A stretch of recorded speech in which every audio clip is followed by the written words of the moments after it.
வணக்கம். தமிழக வானவில் தளத்திலிருந்து செய்திகளை வழங்குவது இரியா முத்துக்குமார். அவசர நிலை சிகிச்சை நேர்வுகளில் இதயநாள நோய்களை 1/3 பங்கு வகிக்கின்றன என்று தஞ்சை மீனாட்சி மருத்துவமனை அறிக்கை அளித்துள்ளது. இனி விரிவான செய்திகள். அவசர சிகிச்சை நேர்வுகளில் 33% இதய நோய்களாகவும் மற்றொரு 33% சாலை விபத்துகள் மற்றும் தாக்குதல்களால் ஏற்படும் காயங்களாகவும் உள்ளன.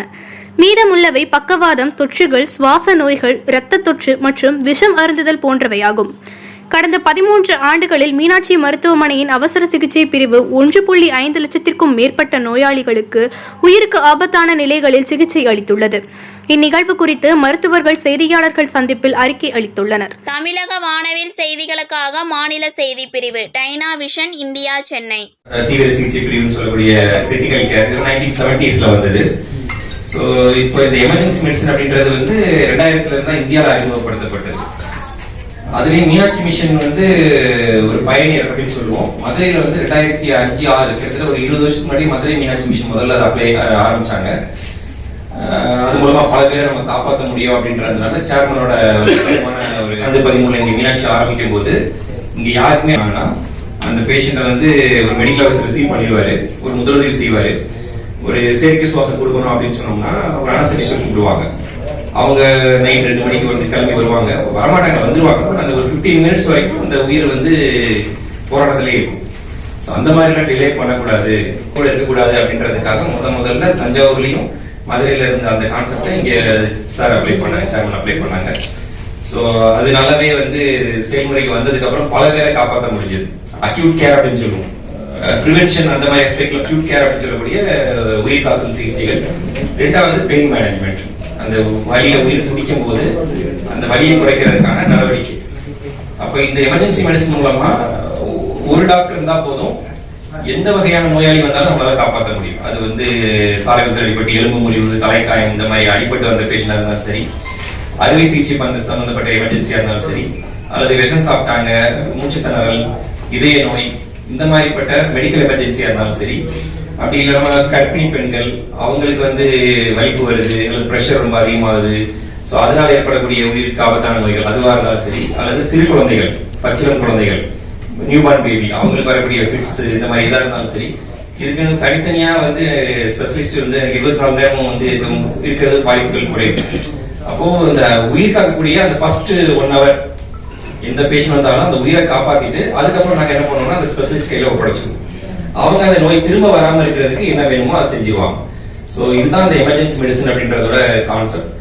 இப்ப இங்க தஞ்சாவூர்ல நாங்க இந்த ஒரு 13 வருஷத்துல எப்படி ஃபங்க்ஷன் கிட்டத்தட்ட ஒரு 1.5 லட்சம் பேஷண்டோட உயிர்களை காப்பாத்திருக்கோம், அதை வலியை குறைச்சிருக்கோம்.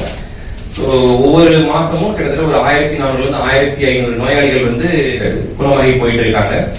ஸோ இது தவிர நோயாளிகளுக்குரிய ஃபர்ஸ்ட் எய்ட் சொல்லக்கூடிய ட்ரைனிங் கொடுத்துட்டு இருக்கோம். ஸோ நம்ம ட்ரீட்மெண்ட் பண்ணாத ஒரு பக்கம், இன்னொன்று அவங்க என்ன செய்யணும், வீட்டுல திடீர்னு ஒரு பாம்பு கொத்திடுச்சு அப்ப என்ன பண்ணணும், அல்லது தீக்காயம் பட்டுருச்சு என்ன செய்யணும், அல்லது திடீர்னு ஒருத்தர் வீட்டுல மயக்கம் போட்டு விழுந்துட்டாரு அது மாதிரி அந்த சமயங்கள்ல அவங்க என்ன செய்யணும்.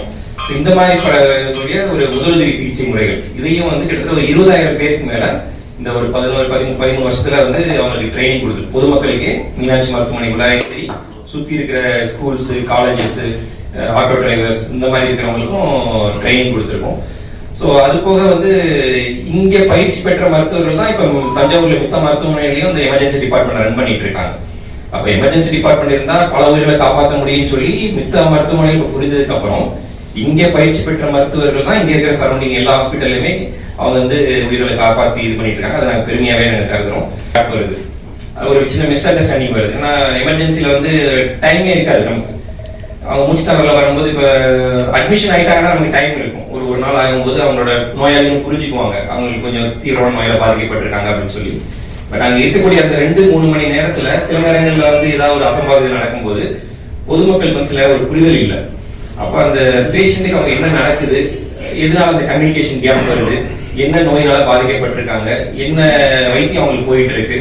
ஸோ இந்த கம்யூனிகேஷன் கேப்பை ஃபில்அப் பண்றதுக்காக தான் இந்த எமர்ஜென்சி மெடிசின் டே அப்படின்னு சொல்லக்கூடிய அவசர சிகிச்சை பிரிவு தினத்தை நம்ம அனுசரிச்சுட்டு இருக்கோம். ஸோ இதுல முக்கியமா 2 விஷயங்கள் பண்றோம். ஒண்ணு பொதுமக்களுக்கும் சரி மருத்துவர்களுக்கும் விழிப்புணர்ச்சி ஏற்படுறதுக்காக ஒரு கருத்தரங்கு அது ஆர்கனைஸ் பண்ணியிருக்கோம். ரெண்டாவது அன்னைக்கு அடுத்த நாள் ஈவினிங்கே ஒரு சின்ன ஒரு சிறப்பாக பணியாற்றிய மருத்துவர்களுக்கு பாராட்டும் விதமா ஒரு அவேர்னஸ் பிளஸ் அவங்களுக்கு வந்து ஒரு மெமெண்டோ கொடுக்குற மாதிரி பொதுமக்கள் முன்னிலை கொடுக்குற மாதிரி ஒரு ஈவெண்டாக டிஐஜி வந்து தலைமை தாங்கிறதுக்காக வந்து சம்மதம் தெரிவிச்சிருக்காங்க. ஸோ முக்கியமா வந்து அன்சங் ஹீரோஸ் அப்படின்னு சொல்லுவாங்க.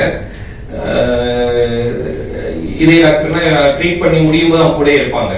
அறுவை சிகிச்சை நிபுணர்கள் ட்ரீட் பண்ணி முடிச்சு போகும்போது நோயாளி கண் முன்னாடி அவங்க தெரிவாங்க. அந்த எமர்ஜென்சி டிபார்ட்மெண்ட்ல அந்த செய்யக்கூடிய சிகிச்சை எதுவுமே பொதுமக்களுக்கு வெளியில தெரியாது. அதனால அதையும் வந்து தெரியப்படுத்தணும் அப்படின்றதுக்காக தான் இந்த முக்கியமா இந்த தினம்